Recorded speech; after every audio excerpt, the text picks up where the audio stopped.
Welcome back to CryptosRUs. I am George. We're all George. So today, let's talk about Bitcoin, of course. And there's one analyst on CNBC that thinks Bitcoin is still going to hit $150,000 by the end of this year. Now, is he correct? Is he crazy? Let's discuss. And let's discuss everything else that's going on today in the world. All right, let's do it. Welcome, guys. Bitcoin is still holding strong, a little bit under 63,000 right now. But you know what? There are some good things happening today. Well, let's start out with the U.S. market is not so good right now. Okay, U.S. market down, and Tesla just reported down, decreased. That's not good. But I did notice this. Eurozone inflation eases up. Is that real? Because we know right now, like, there seems to be a lot of rate cuts. ECB actually did announce there were a rate cut already. But, you know, for those of us in the U.S., we're waiting for our first rate cut, right? And people are thinking that inflation cannot possibly be going down when goods and services are still expensive. And we have not noticed any significant decrease in prices. So we're still waiting for our next CPI print. And maybe it's going to be like this, where it's showing it's going down. Well, that would be good. That would be very, very good. You know why? Because when inflation eases, it gives excuse for Powell and others to cut rates. And that would be absolutely awesome, right? We got a lot of economic data that is still coming out today and the rest of this week, right? Payrolls, jobless claims. We got FOMC minutes coming up tomorrow, right? But we do have a shortened week because we have the 4th of July this week. And then we have unemployment rate. I mean, we have a lot. We have a lot of important economic data that seems to be coming all the time, right? But when will this guy start cutting rates? I don't know.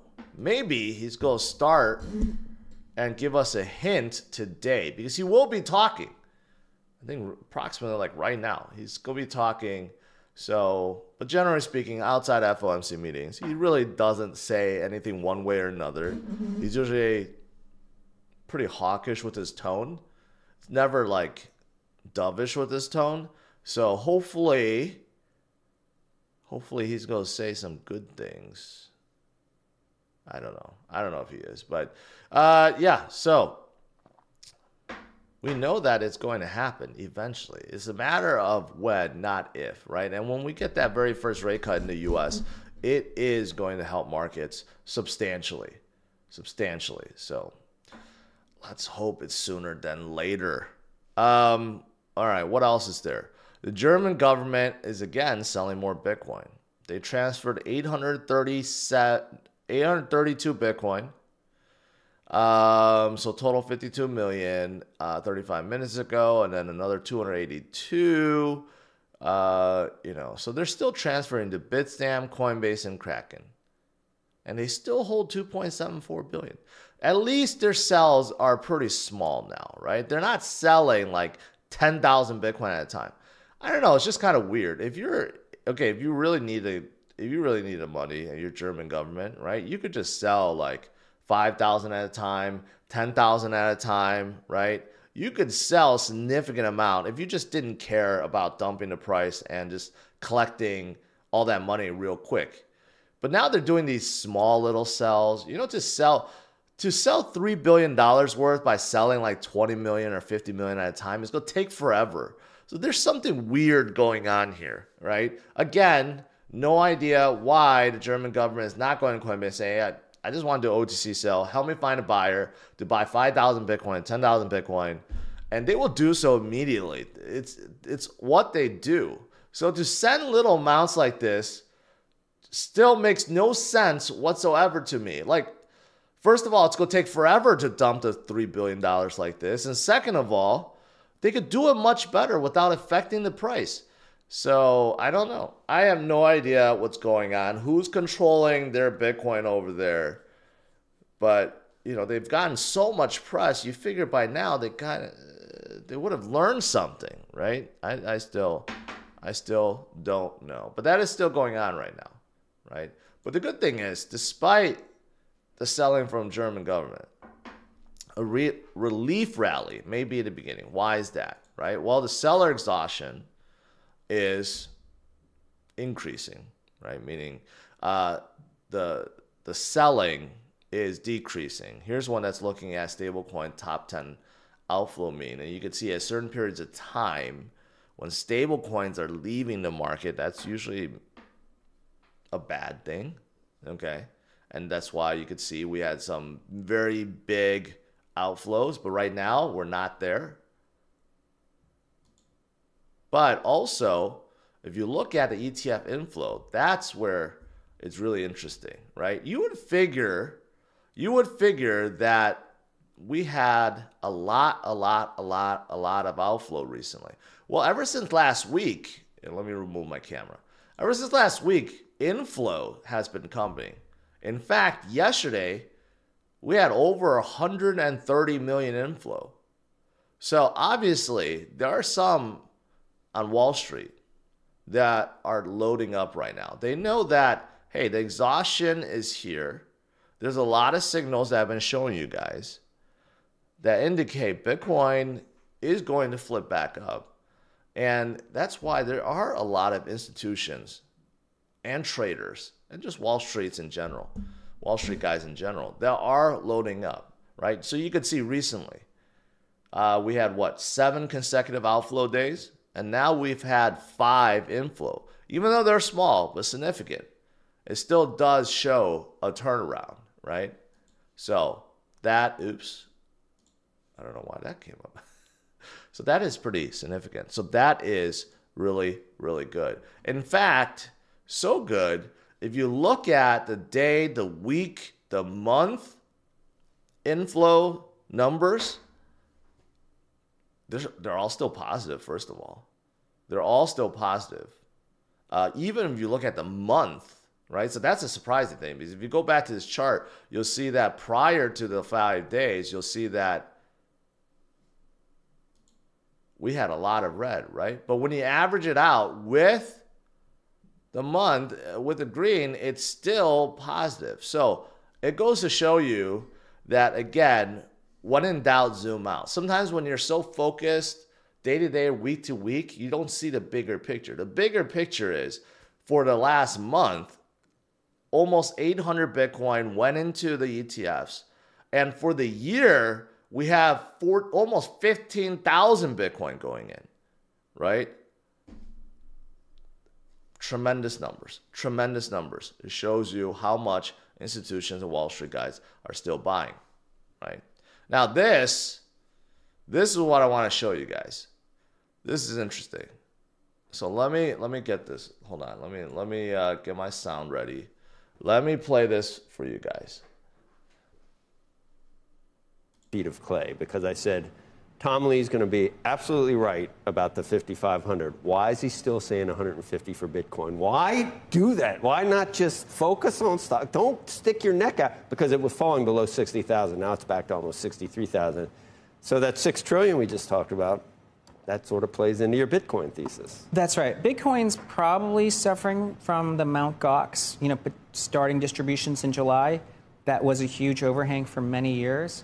But if I was invested in crypto knowing that one of the biggest overhangs is going to disappear in July, I think it's a reason to actually expect a pretty sharp rebound in the second half. So I think 150 is still within. It's already July 1st, so so you're not taking that off the table. That's still a possibility. That's right. And one thing to keep in mind, Bitcoin makes most of its gains with 10 days every year. If you take out the 10 best days in a single year, Bitcoin actually has negative returns. Feet of clay. Did you hear that? That's really interesting, okay?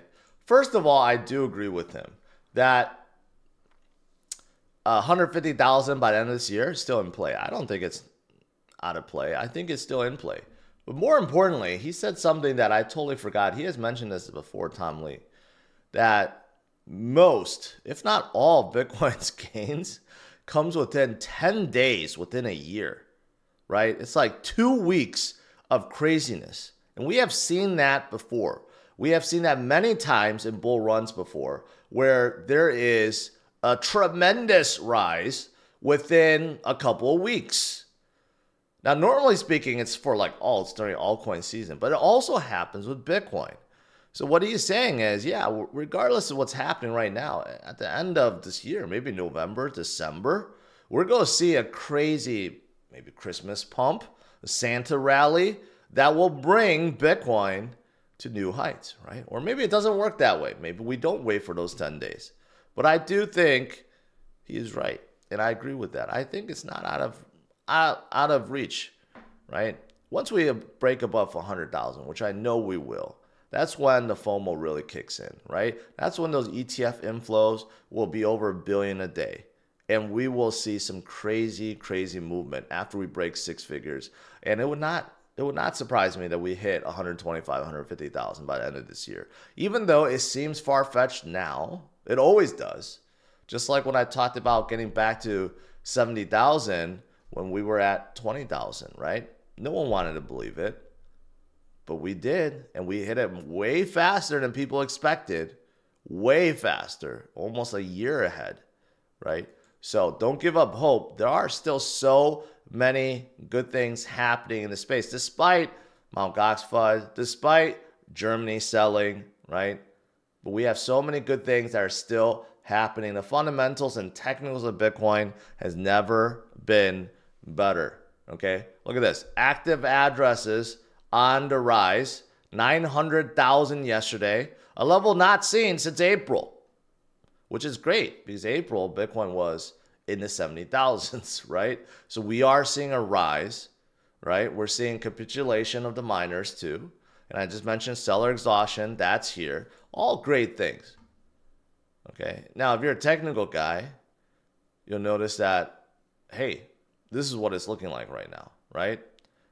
A hidden bullish divergence, something that we saw earlier this year. So, are we going to see that breakout? Are we going to see it soon? That shows Bitcoin heading to 80, 90, 100,000. Well, that's what this is showing. That could be right around the corner. Again, it's not unfathomable for Bitcoin to suddenly turn around and start getting higher. You know why? Because that's all it's ever done in the past. If you look at previous cycles, the same thing. After breaking through all-time high, right, Bitcoin struggles a little bit. It dips, it goes sideways. And then, boom, it starts going and it never looks back. And in this projection, it shows Bitcoin going to about $300,000, which could be right. But if you look at the prior cycles, same thing. Every single time Bitcoin breaks through its previous high, it dips down a little bit, it stays there, and then boom, it suddenly turns around and heads higher, right? And I mentioned about rate cut in the US. That could be a big catalyst this year too. That is coming. The election is coming this year too, right? So what Tom Lee said about, hey, we're going to get that 10 days of craziness, and those are 10 days you don't want to miss, could all be later this year, right? Here's something else, again, comparing where we are to prior cycles, like the 2017 cycle. And you can see we're moving exactly the same way. Exactly the same way. Even though the dollar amount is much, much higher this time around versus prior cycles, okay? Especially the 2017 cycle, and Bitcoin was barely trying to break above $1,000. Now we're trying to break above $70,000, right? But still, we're moving exactly the same way. Okay. Now, outside of Bitcoin, you may be wondering, well, I get Bitcoin, George. I do. But what else is hot? Well, according to CMC, okay, these are the biggest categories in terms of other crypto. Memes is enormous, makes up about 23%. Solana ecosystem about 15%, and ETH about 10%, and DeFi and NFTs and everything else. AI actually surprisingly small. And I'm surprised that NFTs are still so big, right? But, you know, Is it a surprise? No, it's really not. Really not a surprise. We know that memes are leading. Solana is leading, right? And one of the reasons why I still think Solana's go flip Ethereum is because just look at the popularity and look at the usage and look at the fundamentals. Now, Ethereum does have its ETFs coming, so that's a big catalyst for Ethereum. You can't discount that. But I do think Solana's go get its own too, and then after that, catch up, right?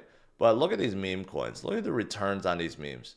Even if you're comparing memes on Sol versus ETH, the gains, I mean, yeah, I would love to have a 3,500% gain. But if you're looking at the ones on Sol, I mean, they're crazy. 20,000%, 16,000%, 5,700%, 1,200%, and 80%. It's just kind of crazy. Kind of crazy, right? This is why people are in memes. They're kind of lottery tickets. You really don't know if they're going to do well. But with the ones that do, and you're just holding on a small amount, man, that's just really good, crazy gains, right? Also, something like Pump.Fun. It's, you know, there's so many memes being created every single day. The revenue itself from Pump.Fun is more than Ethereum, more than Tron, more than Solana itself. That's crazy. That's one dApp on top of Solana that makes more revenue than all of Ethereum combined within the last 24 hours. Just think about it. That is crazy. That's crazy, right? That is crazy. And you don't see that on Ethereum because Ethereum is just too darn expensive. I don't know how many memes get created per day. Probably like 1,000, 5,000 a day, right? Yeah, so Solana is doing really well. But you know who else is doing very well? Ton. Ton coin has been doing absolutely amazing. The performance is there. It's in the top 10, and you could see the daily active addresses have now flipped above Ethereum. Ethereum's daily active address, you could see, is not really going higher right now, right? It's kind of like just sideways. It can't really have more addresses. It can't have more volume because the chain can't handle it, right? But someone like Ton is going up like crazy, mostly because of all the clicky games. But still, right?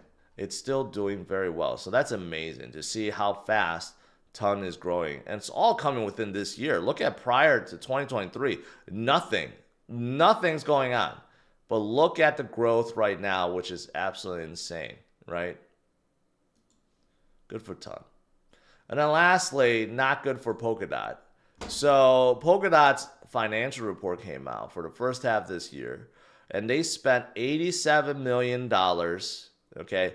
$37 million of which was on marketing, right? It's a weird thing that, you know, they have people vote for certain like initiatives, right? And mostly it's just Gavin Wood saying yes or no because he holds so much DOT. And then like you get like a lot of these like influencers to like do Polkadot videos and stuff, and some gets approved, some gets denied, whatever. But I think all of that is part of marketing. But it has done absolutely nothing for Polkadot. Zero. They could have used that 37 million and bought back DOT or burned it, and I think that probably would have helped more than spending it on videos. And here's something else crazy. You guys notice that, you know, on Polkadot has this animated, you know, logo on CMC, right? It's like the only, it's the only chain, I've always noticed why, you know, why Polkadot is the only one that gets this animation on CMC. And it turns out they paid $50K for that animation. Was that worth it? Is it still animating right now? Yeah, it is. You notice like when you scroll, no one else animates. Not even memes pay for animation. I thought Polkadot just changed their logo. That's like the new logo. But no, it turns out that they paid for that. $50,000 in 6 months. Well, I guess when you have money to burn, you have money to burn. That's essentially what it's showing right now. Burning. Money burning. All right. That is it. Let's do some Q&A.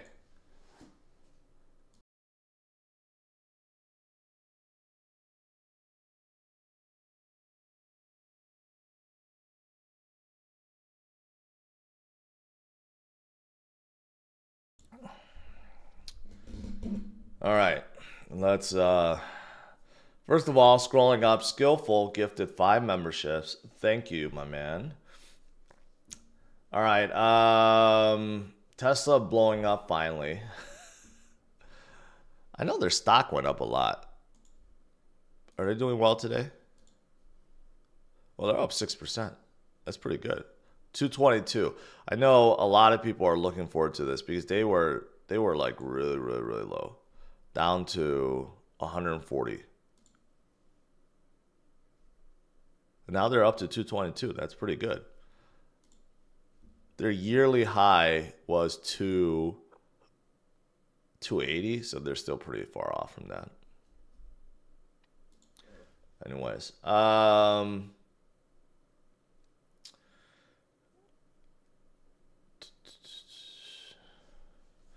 Brilliant Being saying, George, please consider the nickel and dime selling is just to grease a few palms and wet a few beaks, a payday of sorts, nothing to worry about from the German government. I don't know, man. That's a lot of selling still. 50 million, 20 million. I'm not sure that's just greasing a few palms.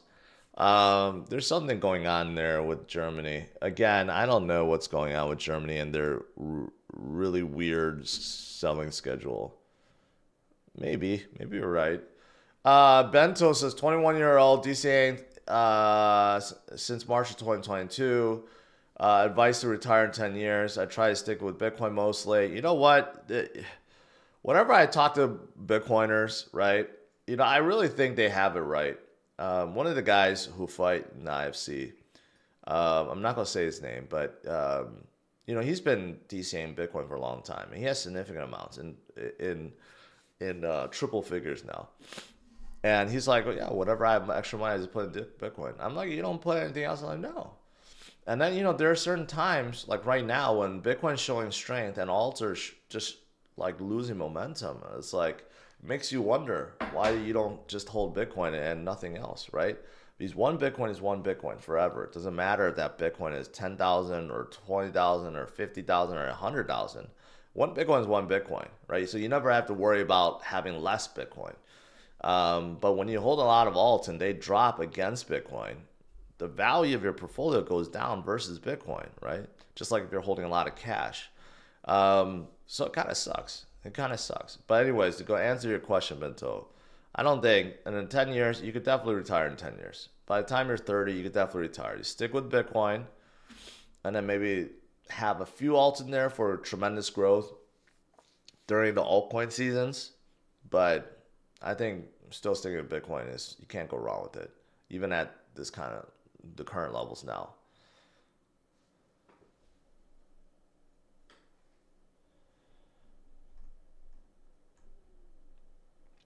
Alan Z33. I just DCA 3K into Avalanche, Link, Dot. Goodbyes.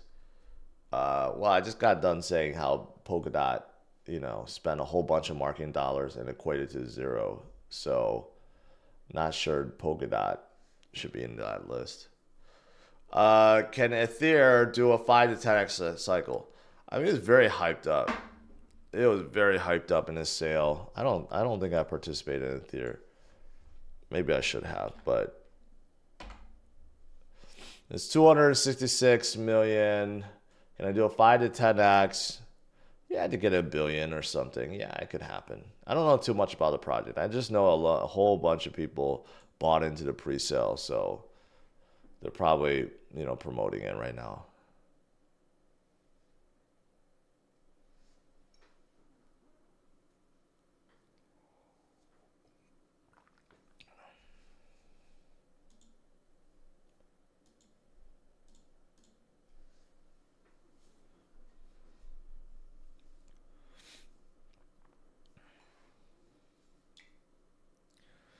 The Feezy says, never, in caps, sell at a loss. Learn my lesson. The coins that get FUD the most and been down the most end up probably like crazy. Well, that's true for the most part. Solana, during the FUD, went down to $8, okay? And people that picked it up are now feeling pretty good because it's up like 20x since then. You know, so sometimes it's true. Sometimes it is true. But sometimes it's not. Like, you know, the FUD around XRP That has been around forever, and it still has not pumped. But XRP, well, it's still sitting in the top 10, so you got to give them credit for that.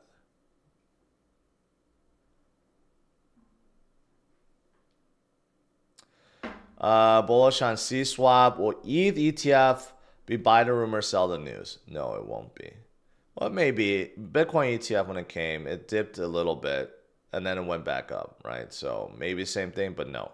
Long term, definitely not that. The C-Swap, I haven't heard much about them recently, but they're still the biggest DEX on still the biggest DEX on Chainlink. So something happened today. They went up 24%, so great.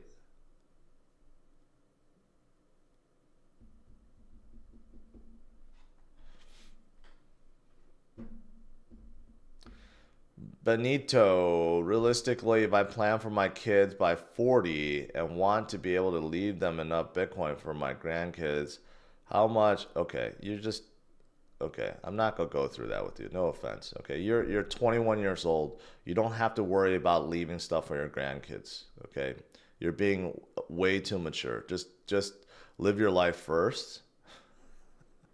Then worry about leaving them Bitcoin.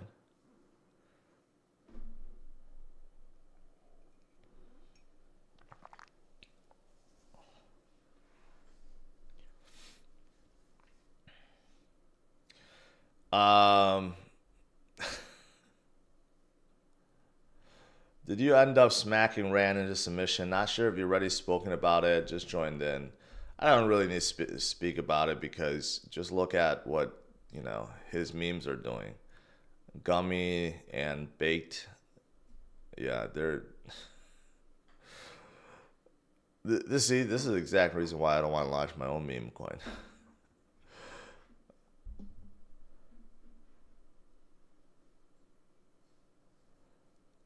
Have you heard about Zodax Exchange? Will be the first to list KRC20. I have no idea what that exchange is. And I don't even know what KRC20 is, Andrew. I have no idea.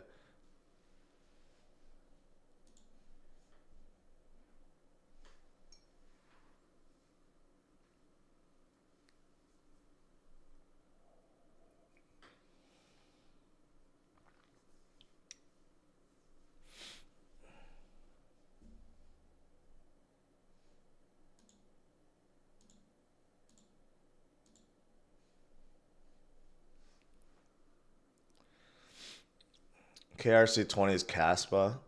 All right, Caspa does not need its own token standard, first of all. And second of all, I don't know anything about Zodax Exchange.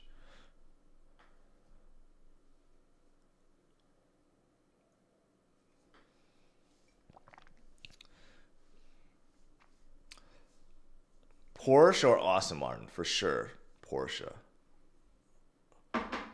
Aston Martin, they look great, but they don't age. They don't age well at all. They depreciate like crazy. I would never get an Aston Martin, honestly. Like they just drop so much, and they're not very reliable either.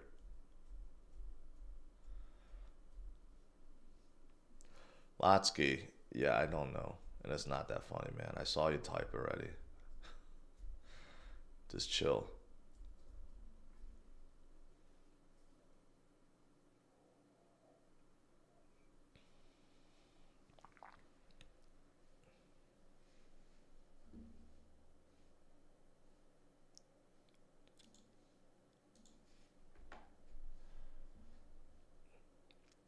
What did Powell say? Fed made quite a bit of progress on inflation, but needs more confidence before cutting. So, I mean, he's been saying that for like a year now, right? So basically what this means is he needs to see inflation go down more, which probably we will see with the next CPI reading. And and we need to see the economy get worse. So basically, the numbers need to show that the economy is slowing down and inflation is going down, right? So we still have a chance. I don't think there's 0% chance it's going to be this month. Most likely, it's going to be September.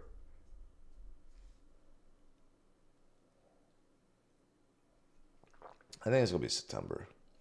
I think we don't have FOMC meeting in August, so it's going to be September.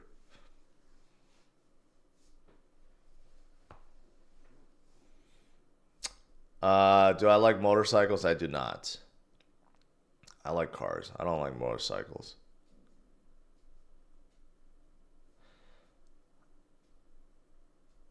Is CryptosRUs Plus a scam? No, it's not. It's one of my side channels. And Dirty Degens is on there. Why would you say it's a scam?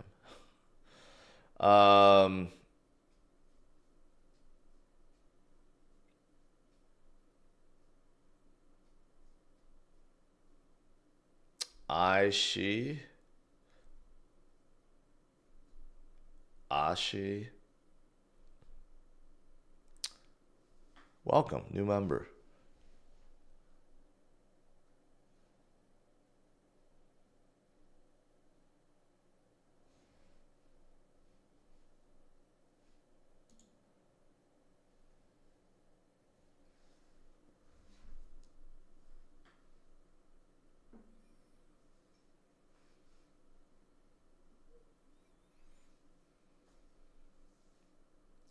Limitless Adventures. Drove a Subaru WRX STI for the first time. Absolutely incredible vehicle. Not only risk, but had so much control. Couldn't believe it. Yeah, but it's old. Go drive a Corolla GR or a Civic Type R. You'll find that they are better cars and more fun. Nothing against STI, but it's just, it's old, and I remember the turbo lag was pretty significant. And they don't even sell it anymore.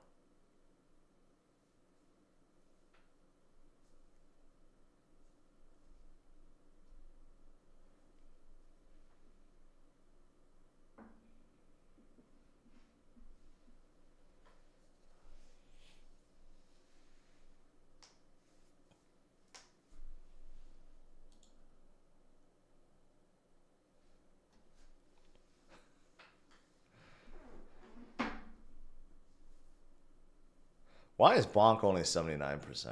That doesn't make sense. Oh, it's year to date. So this doesn't include 2023 gains, because Bonk was crazy in 2023. This is just 2024 gains. That's crazy. That's nutty. Like Bohm. I remember Bohm came out of nowhere. Popcat also came out of nowhere. Meow. I hated when that came out because I didn't like cat stuff, but 20,000%. That's crazy. Well, even something like Pepe and Floki, 900% this year. Floki 405% this year.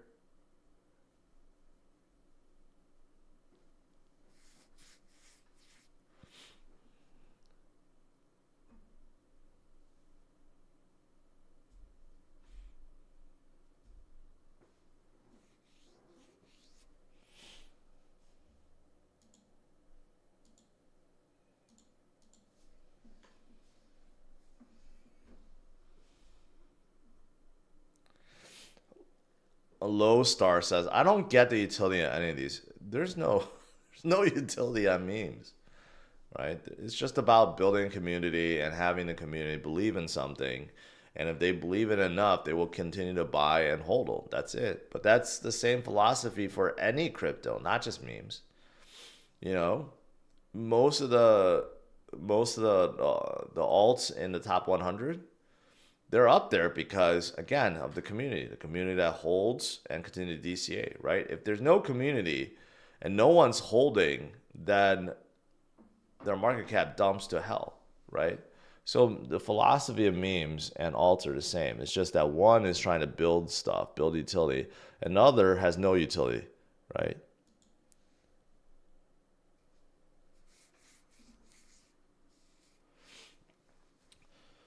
Virtuistic. You know, like growing up, I have heard of Pride. I remember the old days, but like, you know, I just watched a few fights. I wasn't a crazy fight guy, you know. I still remember the old school guys. Was it Bob Sapp and all those guys? But like, but I wasn't a hardcore. I can't pretend to be like a hardcore MMA fight guy, right? I still remember like Silva like destroying Forrest Griffin when they fought, and Forrest Griffin just gave up, and it was just embarrassment, and he just like died after that. I mean, you know, certain matches like that. Yeah, but now I've just not kept up. So all the new fighters, you know, it's tough, right? It's tough to keep up. But I'm just more interested in influencers fighting, IFC fighting. So here's something really interesting. Like there's a pair of people that's going at it on X right now that would generate a whole bunch of buzz if they joined the IFC, but for all the wrong reasons.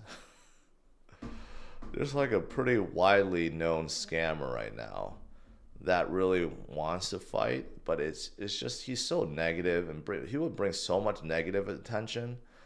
I don't know if it's a good thing to bring him to the IFC. So I don't know. I'm faced with that dilemma right now.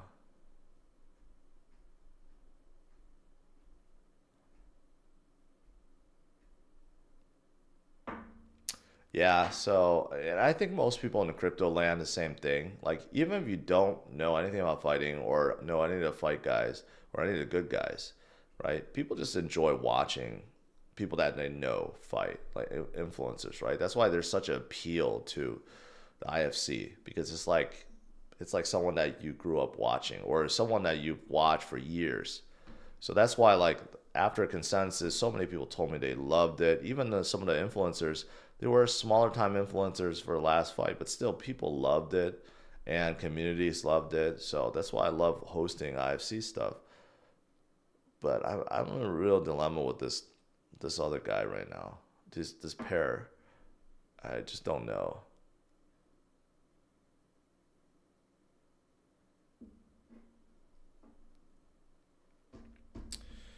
82 Dallas fan. Should investors be worried on projects like, you mean Alameda, not Alameda, and 3AC? I'm referring to Nan Heroes.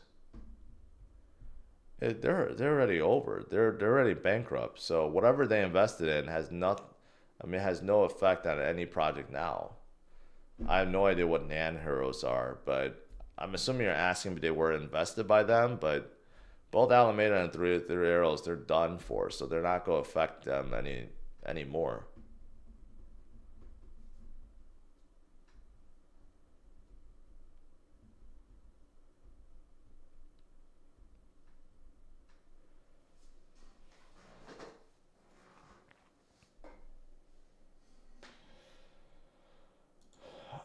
Hopoe or something, whatever.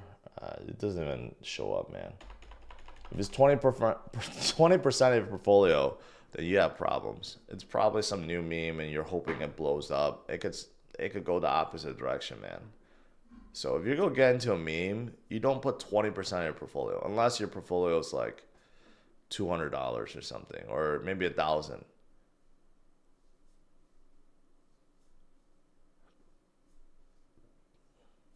So I guess S01 knows what I'm talking about. Yeah, it's so much negative attention, man. It's like, you know, I have this vision to build up people in the IFC, right? That's half the reason, if not all the reasons that why they fight, because they're trying to prove it to themselves, obviously, but also, you know, we want to put them in a good light, right? So everyone we put in the IFC, we're trying to build up. But when you put like real scammers in the IFC, that's a different look. You can't build them up. You're building out to just be to get, you know, hit in the face and destroyed. So it's just it'll be a weird approach, weird marketing, and kind of ruins the vibe of everyone else.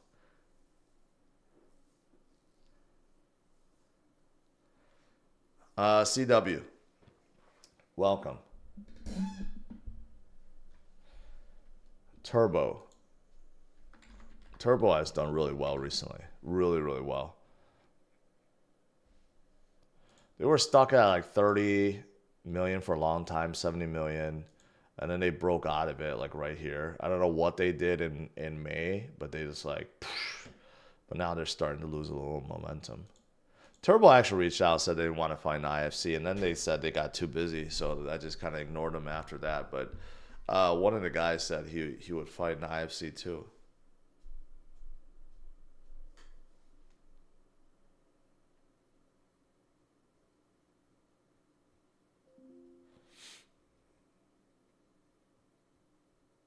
CW, could you look into ton meme coins?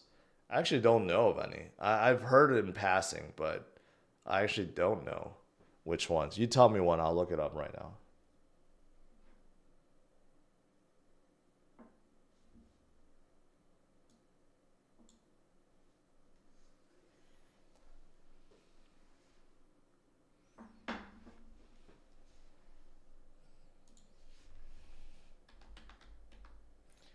Hoppy.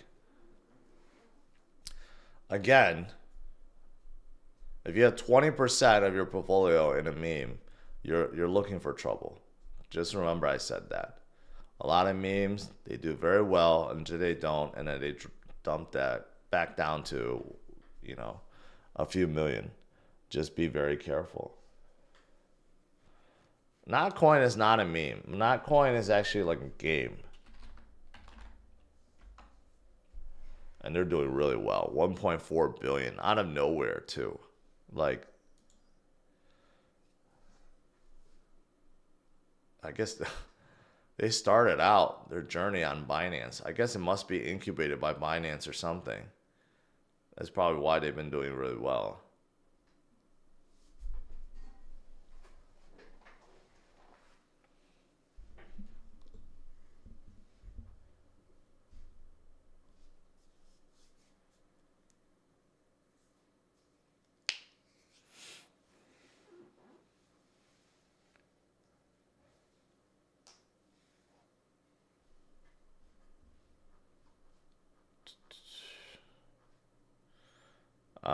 Thoughts on ASI merger, Ocean, AGX, Fed.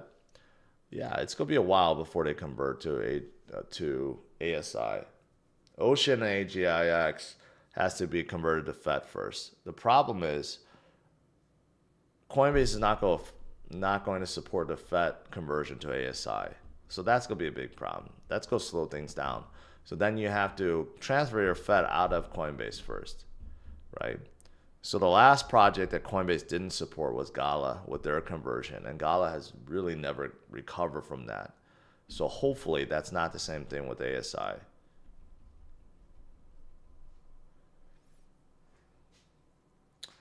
Virtuistic, you know, I have shared that story before. I'm sorry, I'm just not in the mood to share it right now. But I started in 2017.